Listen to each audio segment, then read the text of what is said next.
Hello. Now we begin the next session, which is the Tajima Oration. And I invite Dr. Anthony Berger and Dr. Alphonsus Chong to chair this session.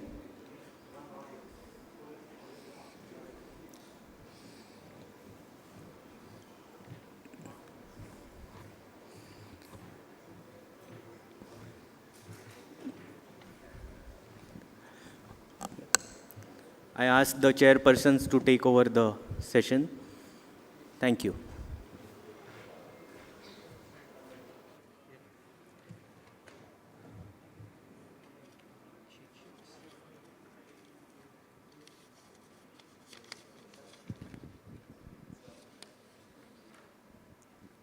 All right, welcome everyone, and thank you for joining us. This is the most important part of this Congress in honor of Tetsuya Tajima of Japan. He is a pioneer of hand surgery. He was a member of the Japanese Orthopedic Association and its president. He's president of the Japanese Society for Surgery of the Hand. He was honorary member of the American, British, and many other hand surgery societies around the world. He was IFSSH president and chairman of the Congress in 1986. He has trained numerous hand surgeons in Japan and around the world, published over 100 papers, chapters, and books. He was one of the many people instrumental in the development of the Asia-Pacific Federation of Societies for Surgery of the Hand, and he was our first president. And it is for this presidency that we have named this oration in his honor.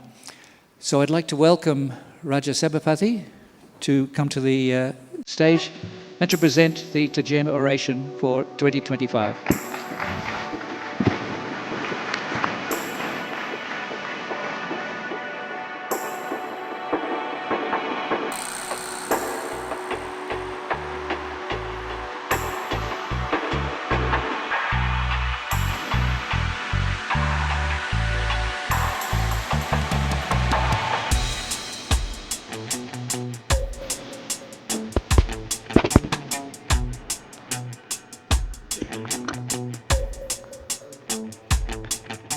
It's a privilege and a personal honor to introduce this year's Tajima orator, Dr. S. Raja Sabapathi.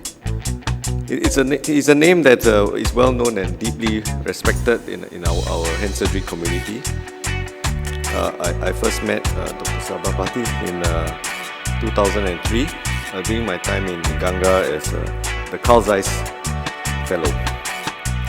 I think from the very beginning of my time there, meeting him, his vision, dedication, and surgical mastery were really unmistakable to me. He's a pioneer in reconstructive microsurgery and hand surgery, and Dr. Sabapathi has transformed Ganga Hospital into a world-class institution.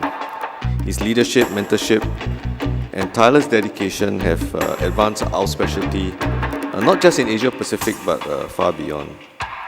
So I've also had a chance to work with him in the APFSSH, as well as our journal, experiences that have shaped my own career in hand surgery.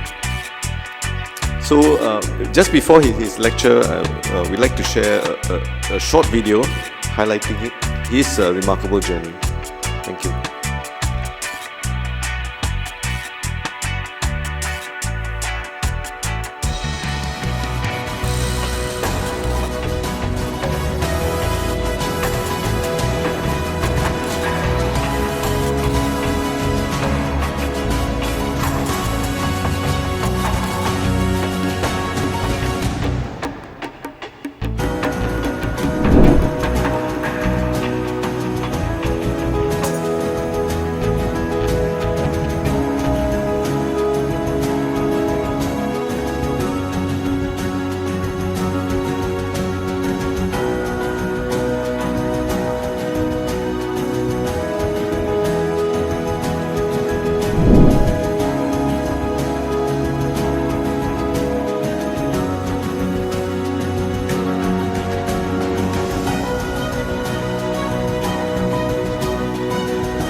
Good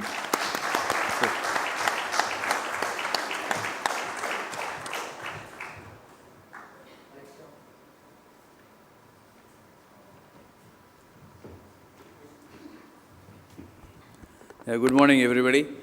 I think if you get nice introductions, that you mean you become old and you got quite a lot of fellows working here. So I'm grateful to Tony and the team for giving me the honor of delivering the Tajima Oration, I think which is in honor of our first president of APFSSH. When he did crafting the legacy book, when Sandeep put this picture as a foreword to his about Tajima, do what you should do and not what you can do, which has been the words which we often keep saying in our unit also. A few weeks after I became a fellow at Louisville, Professor Tajima visited Louisville. There was a time when everybody was visiting over there. I think Tony was also there. In the left top picture, you will see Dr. Kanaya, the incoming president. He was also a fellow at that time. And they all gave a Japanese song, to which Harold Kleinet responded by singing a Kentucky song. And in the lower right, lower left, you see Professor Gu of the contralateral C7 fame. And that's how when I looked at that time. So I was 33 at that time, and little did I realize after about 36 years later, I would be delivering this Tajima Oration in his name. What struck me with Professor Tajima at that time was that you have grace, greatness with humility. I think that was one of the things that I learned in the few days when Professor Tajima was at Louisville. I think it's a unique honor any hand surgeon can have, and if you see the previous past orators, and if you see all the titles, they've all been purely technical. So when this offer first Praveen told me, then I thought I should also be thinking of some complex reconstructions. But then he said, sir, that's not what we want you to do, but then we want you to do this topic. I told him it's not technical, but said, this is exactly what we do. He said, when to change gears in your practice and how to keep going. So there are a few words in this title is to keep going. I think what does it mean? Probably it means you continue to be relevant, you continue to contribute, you continue to grow, and you continue to enjoy what you do. I think that's very important. And if you really think, nobody comes into this world by giving up. I think we all cry and then we all want to really live. As time passes on, some give up at the first signs of pressure, some keep going and they give up when resistance increases. But some keep on going, and it is this group of people I personally feel, who make the world a better place for all of us to live in. But then it's also a matter of choice. It's not necessary that everybody, you have to keep on going. And every choice that you do, I think it comes with a consequence. And once you make a choice, you cannot escape the consequence of making that choice, whether you like them or not. And keep on going also comes with the price, and the price that it has to be affordable. I had the opportunity to work with Bob Ackland very closely. And once after we did all that, and then he went back, he sent me this cartoon. He said, it is very important, Raja, for you to know this. He said, if you work really hard and you get everything you always wanted, is it worth it? This guy asked. And his dog replies, not if your dog doesn't like you. So I think he said, no, you always have this in your mind, he said. So it's not really worth it. If at the end of the day, you are not happy with yourself, or your immediate family and friends do not value your relationship, I think then it's not really worth it. So you have to hit it right with family and friends, and most important is that you have to hit it right with your own self. So where am I now? I think in a few months I'll be 70.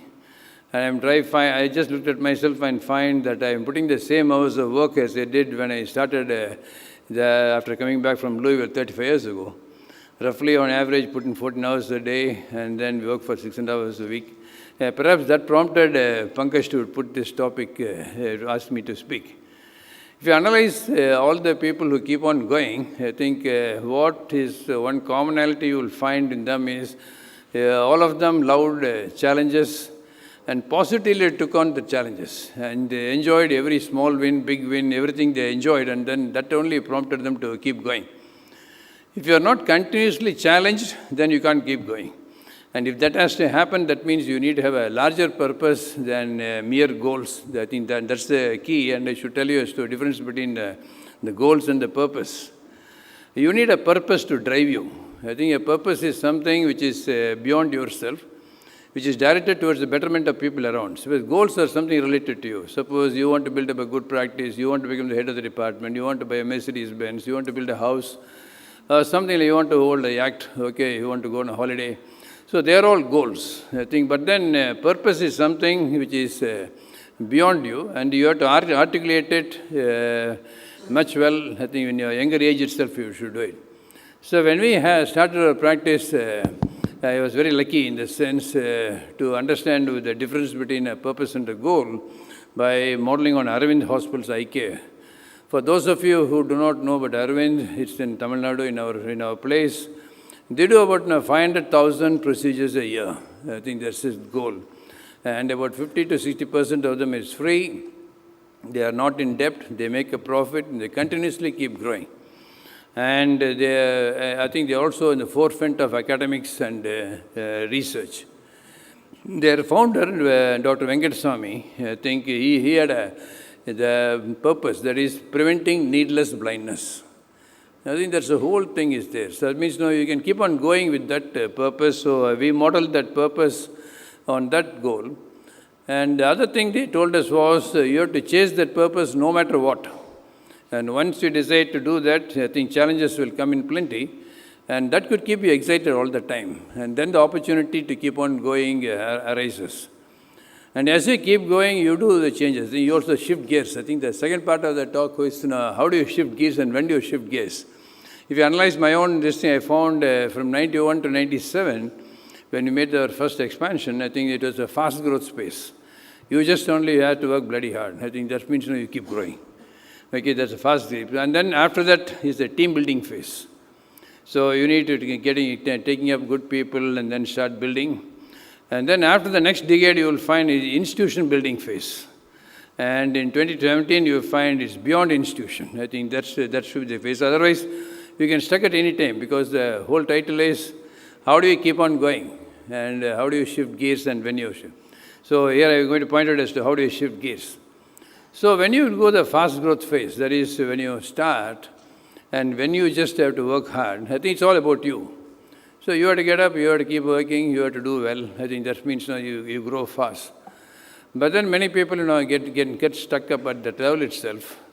If you don't at that some stage, you don't start building a team, that means you get stuck there. I think that's the point. Then is the team building phase. And when the institution phase comes, it's not only about team building, it's about people. For example, when you had about 400 people, then it became 1,800 people. Then after that, when you become the institution, beyond institution, that means it becomes community. So what we did was we coined our purpose as preventing needless morbidity from hand injury. It's just copy. You just change the words. And the purpose we articulated in 91, and then we start, if you say preventing needless morbidity, the first thing is prevention. So when I started doing it, a lot of people asked me, are you trying to work yourself out of the job? I think that's the first question. I answered that we need to reduce the hand injuries, but then every hand that gets injured must come to us. I think that was my main idea, so that we should be able to give them a better care. So we built up a lot of posters for prevention of hand injuries, 5,000 posters we given to all the people in and around Coimbatore. And we partnered with Rotary for those people who couldn't afford, we should be able to do that. We started campaigns like Save the Working Hand, Help for the Hands in Need. So then what happens is, it led to two things. One is volume increased. So then the question came up on affordability. I think you say that you want to do well, but then you need to stick to your purpose no matter what. That means you need to do everybody who comes. So by sticking to our purpose, we did them all, no matter what. So the system of variable pricing, affordable costs, I think they all came in. And doing them when all the volume increases, you need to keep up quality. And then if you have to keep quality, I think there is no substitute. You just have to work little more number of hours. So now you shift gears. So you can do, as a single person, you can only so this much surgeries you can do. And then beyond that, if you like to go, you have to shift gears, then it means now you need to create a team. So the initial pathway is experienced by everybody. And now when you have to create a team to sustain longer, and if you don't do it, you stagnate or you wither away. So team creation involves taking up a leadership, but then you have to find out all don't have to be leaders. I think this is for the slide for the people who are just joining in the team, or when you become a team member, because you are joining another team. That means you need to be aware of this. Leadership position comes at all levels. So not necessarily you need to be the head of the team, but then you could also be a leader at that particular level. At a level wherever you are, you can be a leader. Then who becomes the leader is, you must be a custodian of the values of the unit. I think that's very important. You need to you understand what the founder stands for and what the institution stands for. And then if you shift your gaze and then you think you align your ideas to the unit, that means you become a leader at that level. So when you shift gears from solo to team practice, the question is with whom do you join and when do you join, when do you make the others join? You see a fast track growth over here. So usually we are at this stage, we keep on growing. And many a time you feel, you don't really need a team because you are able to do everything. But then whether after this you plateau and you go up or you go down, it depends upon whether you create a team here.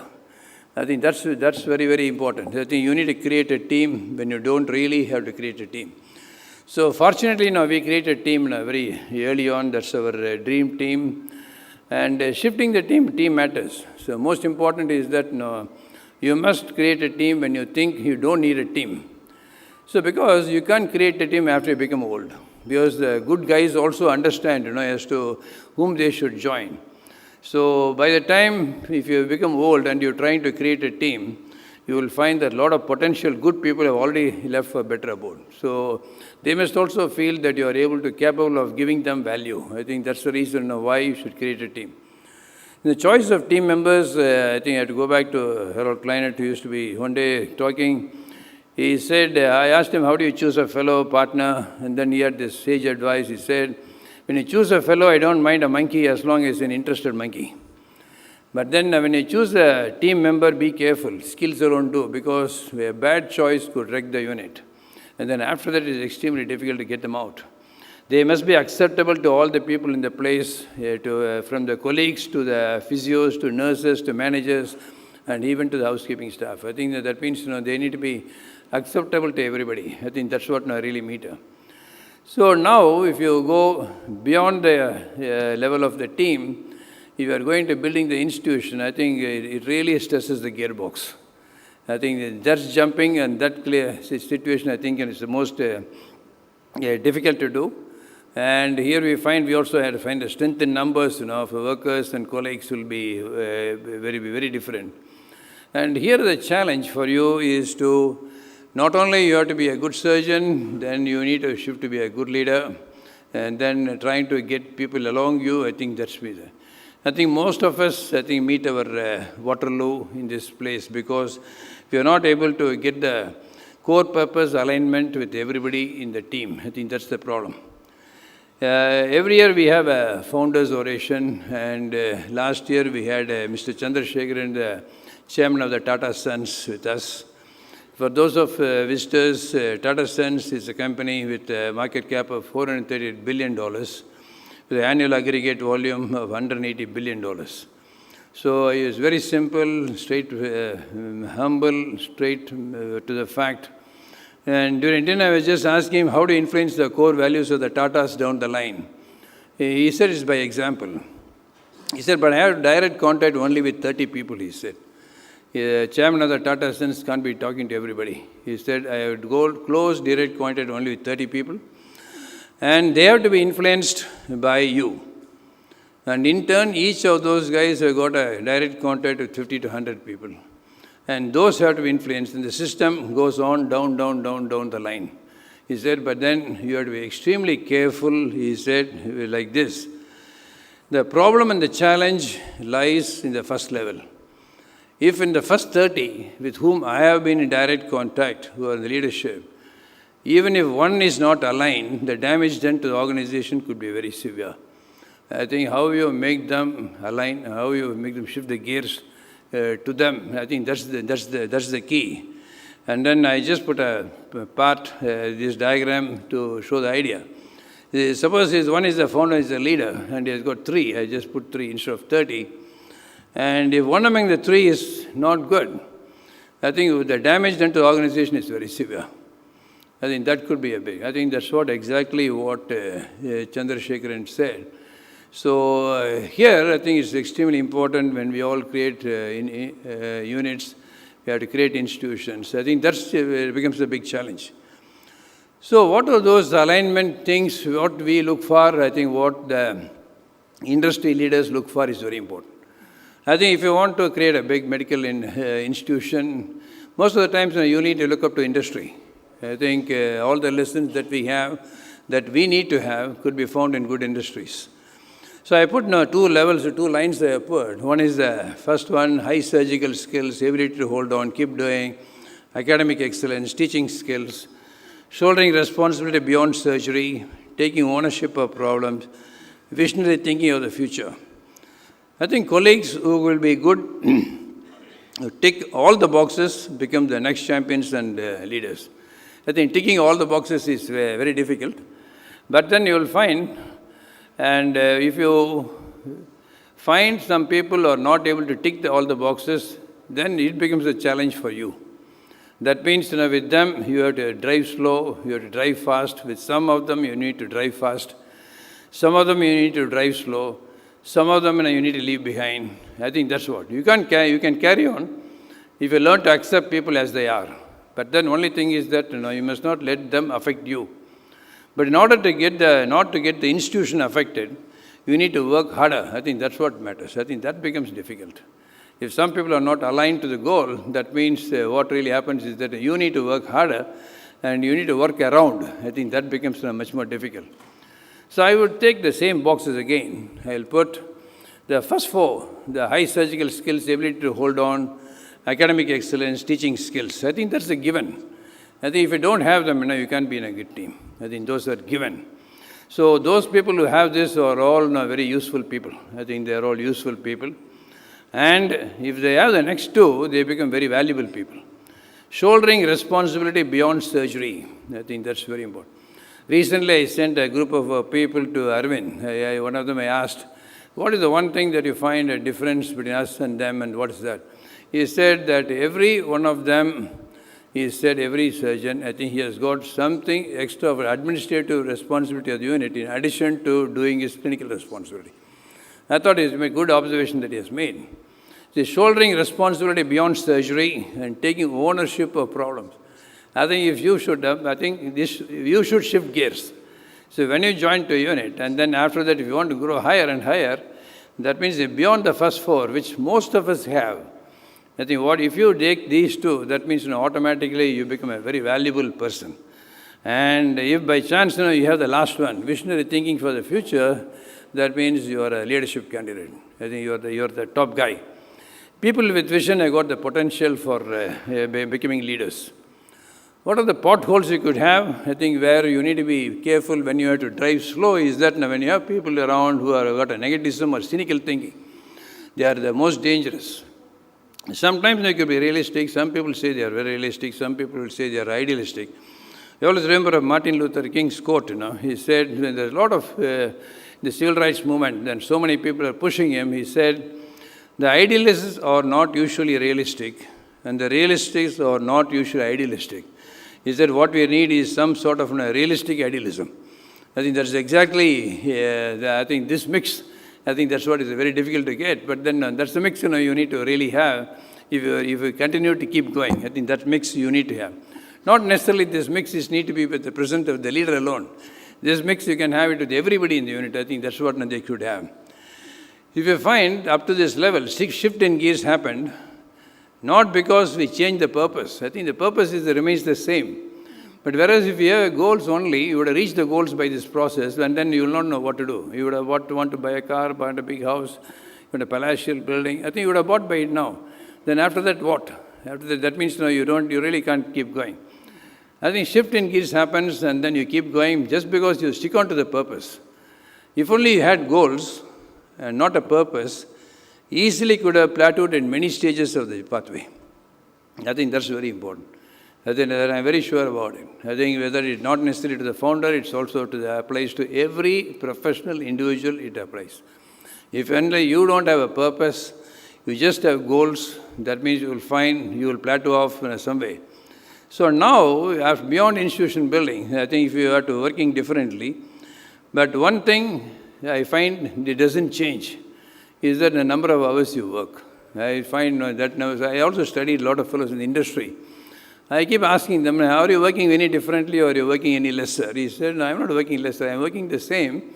Maybe the type of work I do is different. Okay, I may do a lot of microsurgery before, I may not do as much microsurgery. That's different. But then the amount of work that you found is the same.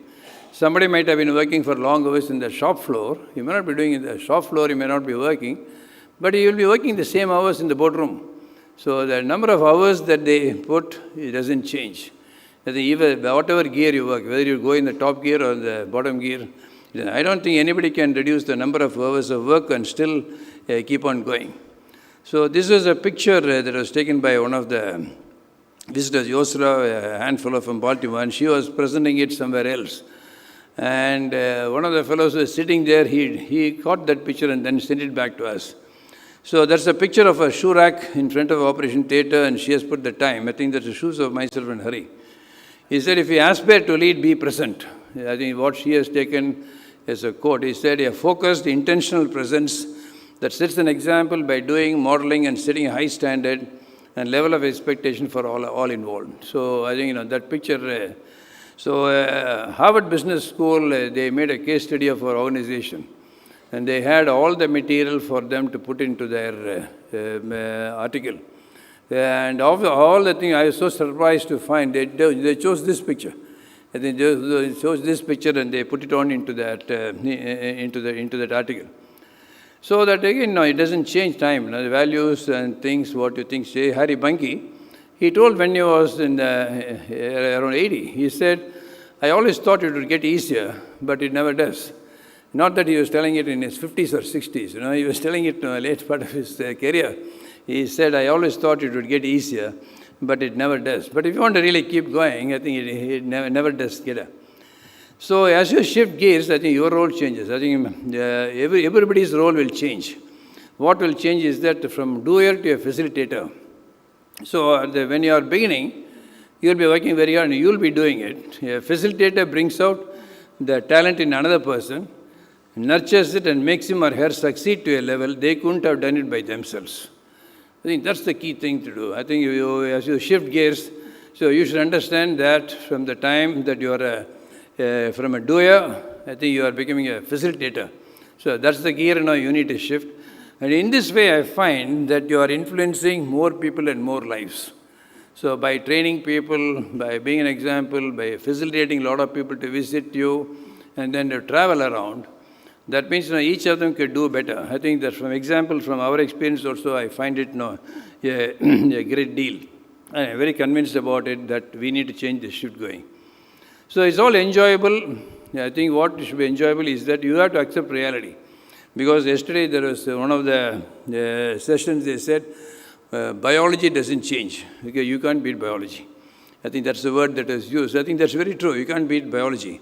So that means you have to accept as you grow, not necessarily your graying of the hairs, but also your acceptance as to what you do and how people regard you. So you have to grow gracefully. You have to gray gracefully. So yardsticks of success of keep on going is that your trainees must become better than you and you must accept it with happiness. I think that's the thing that you need to get. So one of my greatest moments came last month. So I went to the Brazilian Hand Society meeting. And there was the Clarinet Symposium where a lot of former Clarinet fellows were there. I think, all of them were. And then Mrs. Clarinet gave some medals to the past presidents, so the Brazilian fellows who had become presidents. She had one spare. And then she gave it to me and said, and the medal had these two faces. The first face was Clarinet Fellow of Distinction. And on the other side of that, it has been written, it is a famous version of which Dr. Clarinet always used to say, that if I have been a good teacher, my student must surpass me. I think that was written up on the other side of the face. So I think that is very nice. I think so at this stage, so now you have been a doer, and then you have built a team, now you have built an institution. Then I think you can now stop. I think that you have stopped. So what if after building an institution, what do you do? So you could stop. If the institution has to survive to the next level, I think the leaders, the next of the guys, have to climb the same steps. I think they have to shift the same gears at the same stages, at the same time, which help you to reach this level. So when they go out of step, I think then they are not willing to shift the gears, or when they are not willing to shift go at a different speed, and then if they don't do, that means the institution flops. So I think that's the key. I think it's not that the one person shifting gears and going is no big deal, because after that, in that person, the institution flops. So the key thing is, everybody in the organization have to shift gears. I think they also have to shift gears as the time passes on. I think that's the key. And if you study all organizations which go beyond 50 years to 100 years, that means all of those guys would have shifted gears. Beyond this, the institution building can't go any further. So now, on an individual basis, if you want to keep on going further, that means you need to scale your operation. And it can only be done when you engage with Rotary or some other organizations. You have to engage with the government. You are a professional organization leading the IFSSH, APSSH, APFSSH, IFSSH. So now you have to shift gears again. Now you can shift gears again. Now what really matters is that now you shift your surgical skills that are required from surgical skills to social and leadership skills you shift. So every time I step to the airport, I buy a book. And this is a book which I got, and it's a very nice book, and it's said Moral Ambition. And in this, there's a nice question. It also states, stop wasting your talent and start making a difference. I think that's a book about that. And in that one chapter was there, instead of asking a question, what's my passion?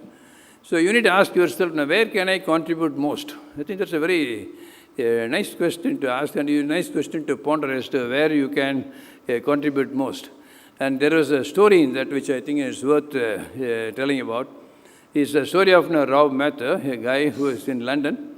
He is sitting in his sofa in home in London. He's an IT professional. He's just having a happy life. Everything is good. And accidentally, in his remote, he presses something, and then it leads them on to a channel. And in that channel, there is a story of a 2-year-old child, Terry, with 90% burns. And then they've been asking for fundraising. So somehow he sticks on to that channel, he sees that. Next morning when he gets up, he says, he just feels he wants to do something. He collects money from his family and friends. And later on, he finds a 90% burn rehab takes much more cost, much more this thing. He says, he even organized a swimathon across the English Channel with all the friends, and then what he did was swim for Terry. I think with the caption, he did that. And he collected a lot of money. I think that child, he really almost really fully funded it. And then he sits back thinking that all that I do is for that one person, one child. Then he thinks, where can I contribute most? And then he finds, where does the world need most? And somehow he stuck upon malaria and finds that so many people are dying of malaria. So then he forms the Against Malaria Foundation. So he runs it with the equal amount of same amount of efficiency with which he'll run his own company. So through AMF, he collected $700 million, distributed over 100 million mosquito nets to 600 million people. And then, saves a lot of people. In that book, the author puts these 3 pictures. How many people Rao Mehta helped? I think when he organized the swim for Terry, he helped one person. So when he did for the malaria, the number of people he helped, he just puts so many pictures and he says, we need about more than another 30 pages to fill it up. So now you need to think, now you can shift gears. I think any of us can shift gears. I think you have to think as to what we could do a little bit higher. So one of the things what we did was Hope After Fire. a project where for the free reconstruction surgery for burn deformity. You see the two pictures on the left hand and the right hand. So it is so poignant. It's not easy to reconstruct these two hands. And the mere fact that it's so difficult to reconstruct itself, it makes people not take them up. So when he came back to us, he said, "Sir, I want to commit suicide, but then even for that I need help. I want to commit suicide because I'm so depressed, I need help for everything. But even I understand that even to commit suicide, I need help." Okay, so that's the reason he said. And then we did a lot of surgeries. The Hope After Fire is a project with Rotary, where we can do any deformity. I think all post-burn deformities are treated free at Ganga Hospital. So right now we have got it in dollars. It's $1.5 million worth of free surgery has been done. I think we operate it free. The Rotary pays for the consumables and the hospital cost. And now he is now from a person who wanted to commit suicide. He's an entrepreneur now. He is employing people. They are now coming to the government. I think one of the things we could scale is with the government. We thought of the diabetic foot is a big issue. So we had had something, a new type of procedures, new protocols, which really helped us. I think we are very convinced it, and we sold the idea to the government. And then the government entered an MOU with us. And we had 1 year of teaching program for all the government doctors. About 140 of them have been trained. And we really screen people. I think it's not bluffing. It's really screened. People who need screening, or about 10.5 million people are needed to be screened in Tamil Nadu, because 12 to 15% of them are diabetics. And then people who have been screened, there's about 6.8 million people have screened, and we find more than 1 lakh of people who require surgery. And really don't know how to do it. They're also asking us how to do it. But then, at least now we have found a problem. I think at least we have found a problem, and then we could really do it. So then you find now you've got a lot of challenges. I really don't know how to make 1 lakh footwear available twice a year to people at a cost. Yesterday I visited Autobox factory. I just threw the challenge to them as to how to get this possible. That means you need to create a factory. So that makes life interesting, because there's bigger solutions. So similarly, I think if you are on IFSSH or APFSSH, that means you've got a real chance. You can do anything you want, you can do. Now the IFSSH, we've got an audacious goal of collecting $5 million, so that every year we'll provide $150,000 towards teaching and training opportunities, so that we could provide quality hand surgery to the millions who are less privileged. I think it can happen. If you can really ask me now, can $5 million come? Yeah, it can come. If only we just all of us think we'll contribute $500, that it will come. I think you only have to think, but then you have to get aligned to the purpose. I think once you align to the purpose, and doing that is not difficult. So how do you sustain? I think you have to keep on going. I think that's the question. Now, so in the last few slides, I'll explain as to how do you keep on going. One of the important things is that you need a lot of good friends and family. I think that's very, very, very important. So I am part of a group called the Cohort Group. So it's a group of 10 people who are, everybody is doing extraordinarily well in their fields, and everybody could radiate a lot of positive energy if you just meet them. One is high up in Microsoft, one is the top-class auditor, and 2 of them are in high level of manufacturing industry, and one is the entrepreneur. So all of them from different walks of life. So we have people from HR coach to a person who are high up in the missionary manufacturing. We all meet about once in a month. I think religiously meet once in a month. It almost runs like a business meeting for 2 hours, exchanging notes, and then we all have dinner together. So I think you can keep going if you have a lot of good friends. I think friends who could radiate energy. So that I think is very important. So, and then keeping that. Not necessarily the good friends have to be in flesh and blood. You also get a lot of good friends in every airport you have. Every time you go to an airport, you think you will buy a book. And that means you get one good friend.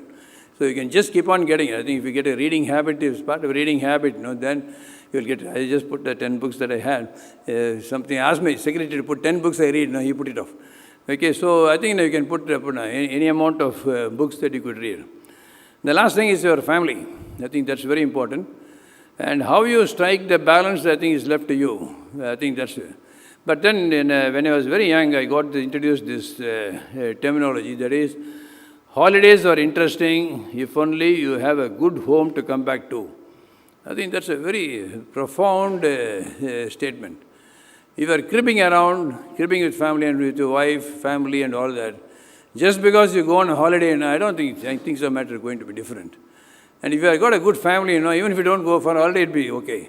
I think that's what really matters. So holidays are interesting if only you have a good home to come back to. So similarly, I think all your achievements are enjoyable only when you have people who take pleasure and enjoy your success. I think that's very important. Your family has to enjoy your success, your friends have to enjoy your success, and you need to share your success with others. So, shifting gears and carrying on, I think it's a very conscious choice. I think it's not necessarily everyone has to make this choice. I think you can decide to stop anywhere you like. I think that's a conscious choice. But then once you make that choice, don't crib, I stopped here. I think you shouldn't really crib. So because you wanted to stop, you stopped. You want to carry on? No, nobody asked me to carry on. So I can't be cribbing on, stating that, no, I'm working hard, because nobody asked you to work hard. So I think it's a very conscious choice. And then if you have to make a choice because of carrying on, that means you need to frequently shift your gears. Not only you need to shift your gears, the people around you also have to shift their gears. Otherwise, they lag behind. So you need to shift gears both for speed and for direction. I think that's very important. Unless we do that, I think we waste our potentials. I think many times on the way, we might have to make a hard choice. I think the choices are important. I think that, so you get a response. I think here one of the great survivors of the hospice, I think he said, between a stimulus and the response that you have, I think there is a space. And in that space now, you make the decision. I think nobody can take out that right of you. They may take anything out of you. But then, between the stimulus and the response you give to that stimulus, there is a space. In that space, you make a choice. And that choice and that independence, nobody can take it from you. And then that's what really matters. Many times on the way, I think you have to make that hard choice. But when you persist, I think most of them have found, I think, a lasting happiness. Thank you so much, ladies and gentlemen. We pay tribute to Professor Tajima. Thank you.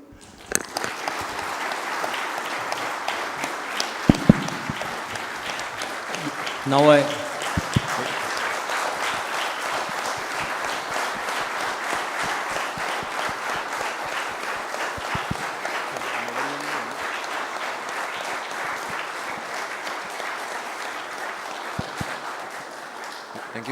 Thank you so much for that wonderful lecture. Please stay on stage, and now invite Dr. Berger. So Dr. Berger will give a medallion to Dr. Raja Sabapathi.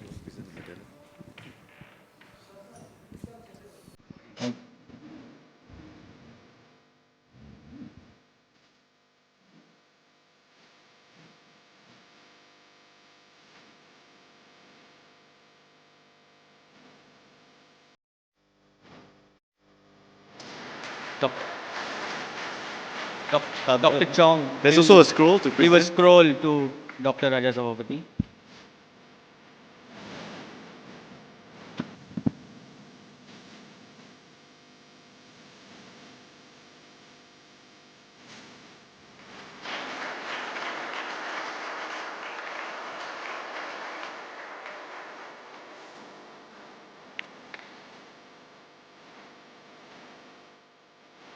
Yeah.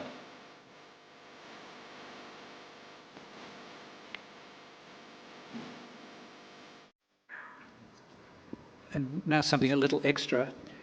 Raja Sabapathi has been, amongst many things, editor-in-chief of the Journal of Hand Surgery for the years 22 and 23. And in recognition and appreciation of his work, we'd like to present him with a certificate of appreciation and a bound volume of the Journal of Hand Surgery for those years.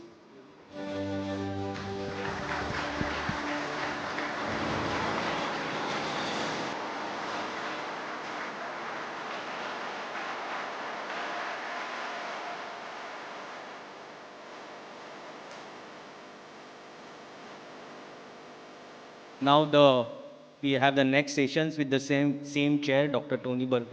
Anthony Berger and Dr.